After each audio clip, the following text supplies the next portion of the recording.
Today we have John Cleveland, who with his wife Roni is co-owner of the restaurant Post and Beam in Los Angeles. This is a casual fine dining concept in Baldwin Hills area of LA. Post and Beam reopened for dine-in this month after a rough pandemic year. They've got a new menu, a new chef de cuisine. Thanks for being here, John. Glad to be here. Thank you so much, Lisa. So why don't you just start us off giving us a brief introduction to what Post and Beam is, how it got started. Yeah, well, I'm Chef John. I've been the head chef here at Post and Beam since 2017. Post and Beam has been in the Baldwin Hills Crenshaw Plaza since 2011, and we're here right in South LA. Founded with Chef Govan Armstrong and Brad Johnson, and they brought a scratch kitchen, craft cocktail, full bar and kitchen to this area. We use a herb garden. Our cuisine, we like to call it California comfort food. And it's really has a solid base in comfort food dishes with traditional techniques that we just use a lot of California produce and ingredients to accent it with. That's our program. We've been closed down and reopened in the last 12 months, like a lot of other businesses, but we're back open again now for outdoor and indoor dining, and excited to just keep it up. Well, for those who don't know, California was shut down more than most states, I think. We were, even though the weather's beautiful here, they were even shut down for outdoor dining for a while, but now we're reopening. And so tell me about how the restaurant fared during the pandemic. I mean, you guys kept going with delivery and takeout for the most part? Well, we did. Delivery and takeout was kind of our go-to. Our menu had these big fluctuations throughout it. We definitely tested some things out. Traditionally, we're like a casual fine dining culinary concept, so it's a little bit challenging to switch it to a to-go and delivery experience. But we, for most of it, we turned into a pizza shop. So we have this beautiful wood-burning oven, and luckily for us, we were able to pivot and do a lot of different things with that.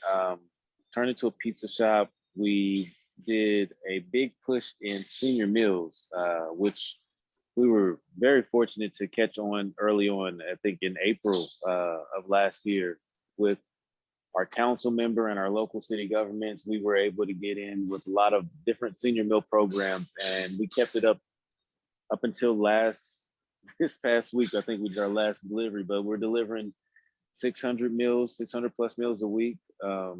And it just, I mean, we've gotten so many different types of business over the last 12 months just to keep the lights on and the staff employed. I mean, we went from doing full dinner service and wine pairings and coursed out meals to $5 meals for the YMCA, $10 meals for seniors. Last month, we fed the entire staff at MLK Hospital. It's just been a lot of figuring it out and rolling with the punches.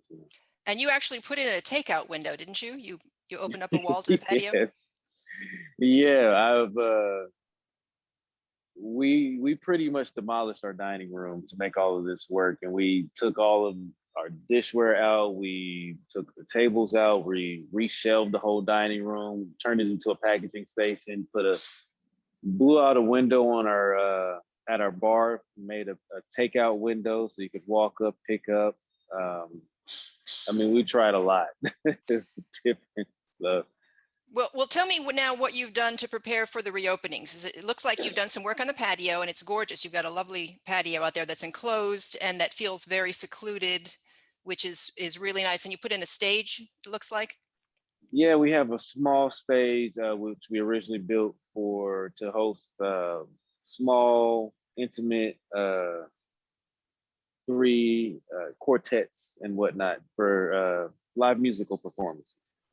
And it's opened up our patio a little bit more. We're able to stage a little bit more tables since we're not using that space for performances. So we've been able to adjust with that. A patio, it's just a nice, beautiful scene to actually intake a meal. It's got this gorgeous succulent wall. It's an herb garden. We have fruit trees, and it's very spaced out. And like you said, just feels very comfortable. And preparing to reopen, you know, this roller coaster with staffing that I think everybody's dealing with right now has been the biggest navigating tool. We were kind of already abiding with the restrictions and guidelines, so it wasn't much more adjustments to be made there as far as just making sure your tables are 8 feet apart Right. and you have all the cleaning and face masks and face shields and all the right COVID protocols. But we've been blessed to have such a supportive customer base, and we've been here for 10 years. It's year 10 for us.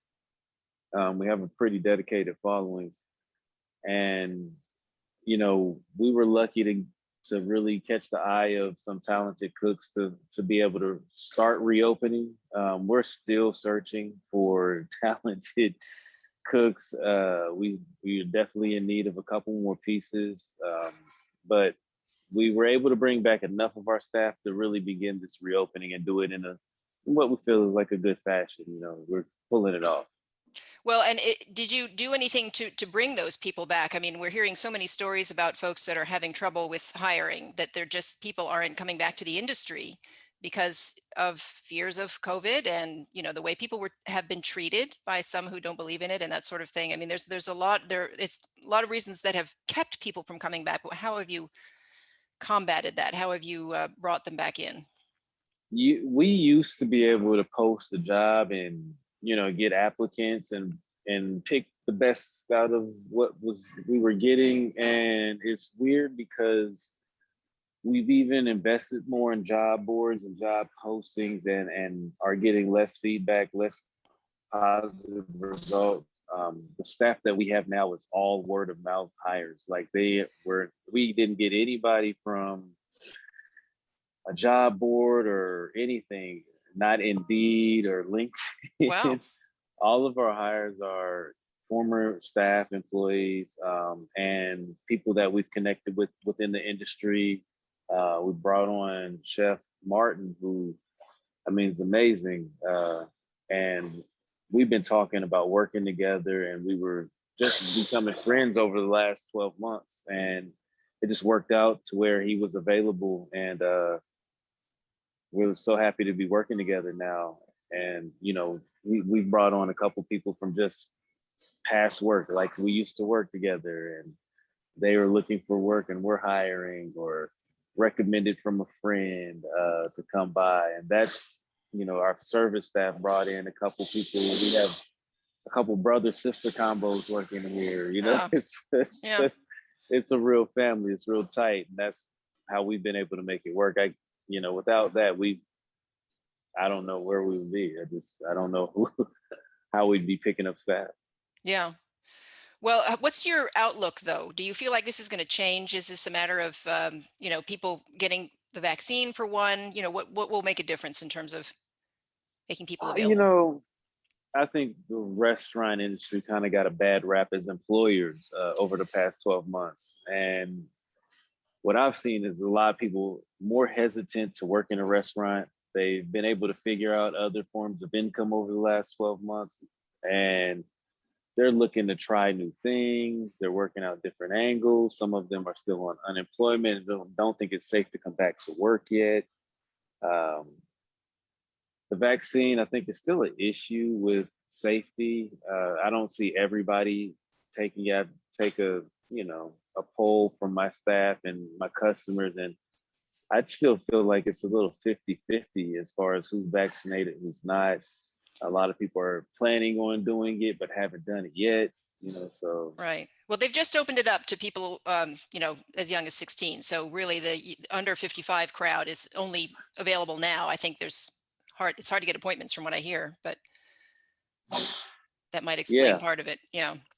hard to get appointments. But I feel very positive on the outlook. Though I think as we get vaccinated, so the demand for us to be open And I think it's greater than I've ever experienced. I'm not an old person, but I've been working in restaurants since I was a little kid, and I've never seen people so excited to come to Yeah. restaurants in my life. Really? Yeah. So yeah, that gives me a lot of hope that everything's going to be fine. Like, Yeah. we're okay with rolling up our sleeves and busting an extra sweat while we have to. I think we're going to be just fine as long as people really want to come out to restaurants as much as they do. It's Yeah. quite incredible.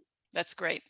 Well, and are you thinking that you might not continue with delivery once people are able to come out and dine in It's completely? interesting. We're having this weird experience because right now we can't. We're not. It's not. We're not capable of keeping up with the demand of the takeout and delivery that we've received since being open for takeout and delivery for 12 months Yeah. that we have now. And it's impossible for our current staff to reach that demand while doing on-site dinner service at the same time with the size of our kitchen. So we're looking to hopefully grow into a larger space for to just do takeout and delivery. I think we Oh, have gotten such a demand for it that we're hoping that we can keep staffing so that we can do both. We should at this point, I think the better business model is doing both, right? right. So in terms of expanding your kitchen to be able to do both delivery and takeout and dine in, what do you mean by that? Are you thinking you might move into a ghost kitchen or to a new location entirely? Not a new location, Ty. We're always going to be here in South LA. We have no anticipation on ever leaving this location. But in a ghost kitchen, so to speak, I wouldn't call it a ghost kitchen. I think it's just an auxiliary catering kitchen. We Yeah. received such a demand for packaged meals and packaged catering events and virtual events. We partner with so many people over the last 12 months, and we'd love to keep that going. Kind of impossible to do when our kitchen's designed to hold, a couple hundred covers for a service. And I think with the demand that we're getting for reservations and on-site dining, I think we need to look at having additional space. That's great. Well, so the pandemic has done something good for you in the long run, perhaps opened up another revenue stream for you. Perhaps I'm looking forward to that, exploring that more. I think we've been super fortunate with being able to retrieve the PPP funds and a couple grants here and there. The city, the local city council, they've been really big, and the community been extremely we're so fortunate for their support throughout this. And we're coming out of this ready to just rebound. I think it's just a blessing. I know it's been very difficult for everybody. So it didn't come without any scars or bruises, but we're on the other end now, and we're just super grateful. Yeah, that's great. You sound optimistic, so that's good. I'm glad to hear that.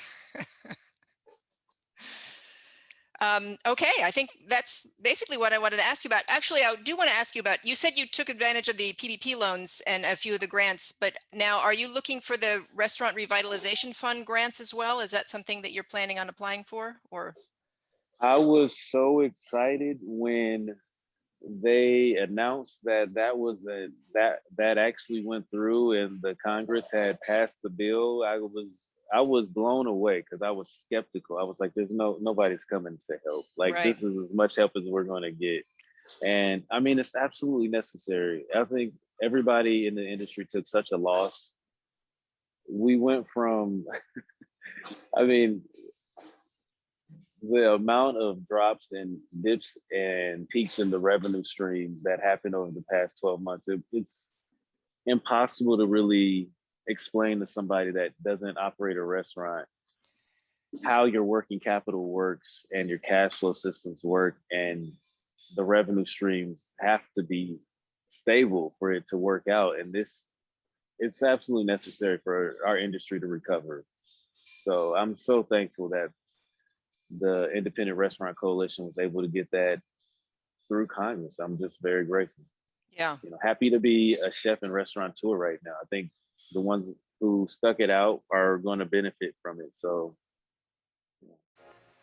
Be sure to check out more independent restaurant news content at restaurant-hospitality.com.